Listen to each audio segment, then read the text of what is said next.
Kepolisian Republik Indonesia kembali menambah armada pesawat terbang jenis Boeing 737-800 Next Generation. Pembelian pesawat ini untuk transportasi pasukan dan untuk distribusi bantuan kemanusiaan.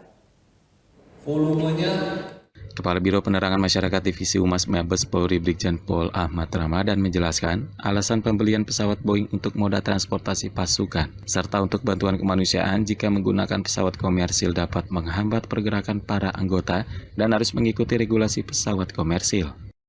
Polri memerlukan pesawat terbang untuk transportasi dalam rangka supervisi, kodal, dan angkut pasukan serta untuk distribusi bantuan kemanusiaan termasuk angkutan logistik barang berbahaya atau dangerous goods berupa senjata dan amunisi dalam jumlah besar secara cepat dan tepat menuju daerah tujuan. Lebih lanjut, Brigjen Ahmad Ramadan mengatakan pesawat angkut jenis Boeing 737-800 dibeli seharga lebih kurang 664 miliar rupiah. Pengadaan basic pesawat terbang sebesar 664 miliar 385 juta 300 ribu rupiah.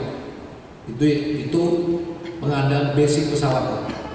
Kemudian yang kedua, modifikasi kabin garis miring kargo, spare part, pemeliharaan selama 1 tahun, ground support, equipment, tooling, and ground handling di bandar udara tujuan selama 1 tahun, pelatihan pilot, pramugari dan teknisi, asuransi penerbangan dari bandara asal menuju Indonesia, komisioning, pendampingan dan pengadaan perlengkapan operasional air crew sebesar 330 miliar 964 juta 700 ribu rupiah. Dito Resito, Garuda TV melaporkan dari Jakarta.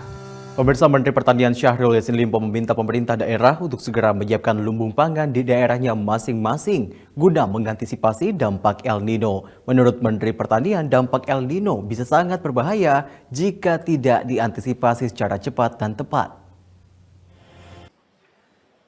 Untuk mengantisipasi dampak El Nino, Menteri Pertanian Syahrul Yassin Limpo meminta pemerintah daerah untuk menyiapkan lumbung pangan di daerahnya masing-masing.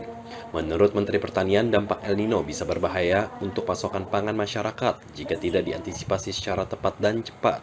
Menteri juga meminta setiap daerah untuk menyiapkan lahan percontohan seluas 1.000 hektar.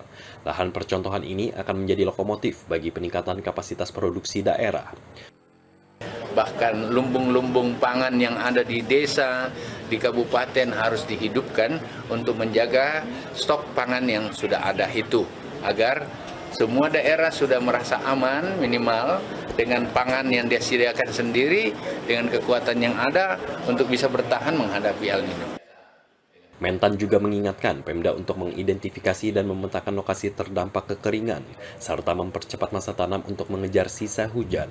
Juga menyediakan benih tahan kekeringan dan organisme pengganggu tumbuhan, dan mengembangkan pupuk organik secara mandiri.